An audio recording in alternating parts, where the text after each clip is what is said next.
Thank you. Madam Secretary, we've talked about this issue, but it's about the West Virginia Department of Transportation and the Davis-Bacon wage determinations for highway construction. They're just unworkable.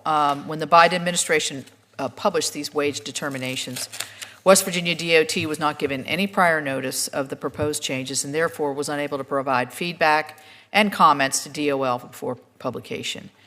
The Biden wage determinations left out key job classifications that are commonly used on highway projects. It's been very frustrating.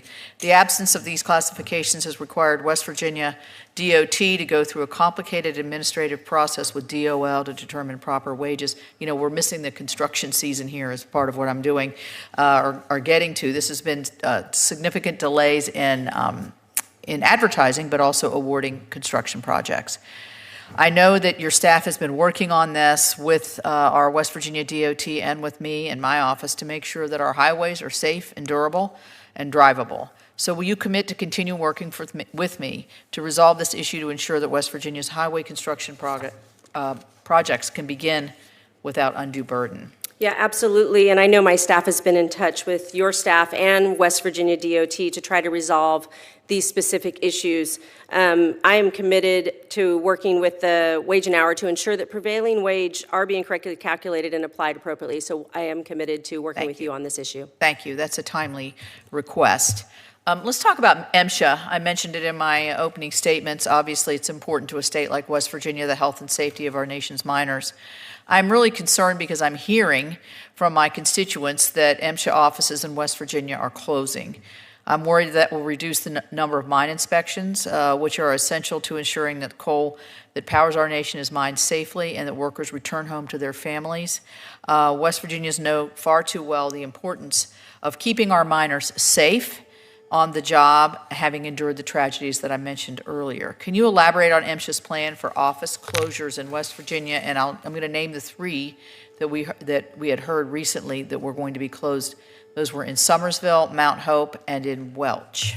Yeah, thank you again. There's no worker, including our miners, which I know are very important to you in West Virginia, that should be concerned about not returning home safe. My goal as the agency head is to make sure every worker is protected. As far as it relates to the MSHA offices, we're working with GSA. That is under GSA's purview. I'm working with them and advocating for those leases to stay open throughout. I don't have the exact number for you, but it's a critical mission to keep for our inspectors and our investigators to be there to make sure that they're assisting to make sure those miners are safe. And I will give you that updated list, but it is to keep those offices open and retain those leases, but we're working on those now. Yeah, much appreciated. I would say that close proximity, it's tough to get from one place to the other. In cases of an emergency, it can really create a lot of lag time if we don't have MSHA there and with our companies and our workers to be able to not just be protective, but to react in case of an emergency. So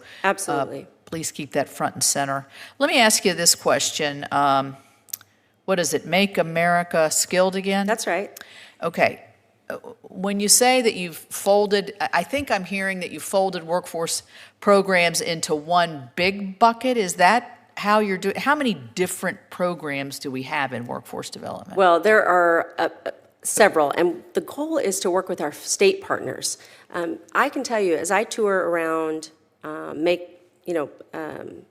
see all 50 states, and visit with the American worker and visit with our community colleges, our career and technical education schools, the flexibility and modernization of getting that workforce investment is going to be key. I look forward to working with Congress on WIOA, making sure that they have the information that they need to get that through Congress. As a former member and supporting that on education and workforce, it's going to be key for workforce investment. So it's the flexibility of doing so with our respective states. So yes, Make America Skilled Again through essentially a block grant for the flexibility in order for them to have access. That's going to be key for those local communities. Okay, in my mind, what has worked in some instances in West Virginia has been a public-private partnership Absolutely. With workforce programs where students who are maybe a junior, senior, maybe they're in career and technical, maybe they're in regular high school, they don't really are unsure as to what direction they want to go. I'll use Toyota as an example. They work with the local community college to do a blended work study kind of program that at the end really can result in a full-time job, a life job with a great company, Toyota. And so I'm sure you're doing this, but there's a lot of companies come to us and say, we can't find the workforce, we can't do this. And, the money spent up front with younger students so they can be exposed to different kinds of careers, and also through a work-study kind of a program that really shows them the benefit of working, the benefit of making, the benefit of learning, the benefit of being able to move up.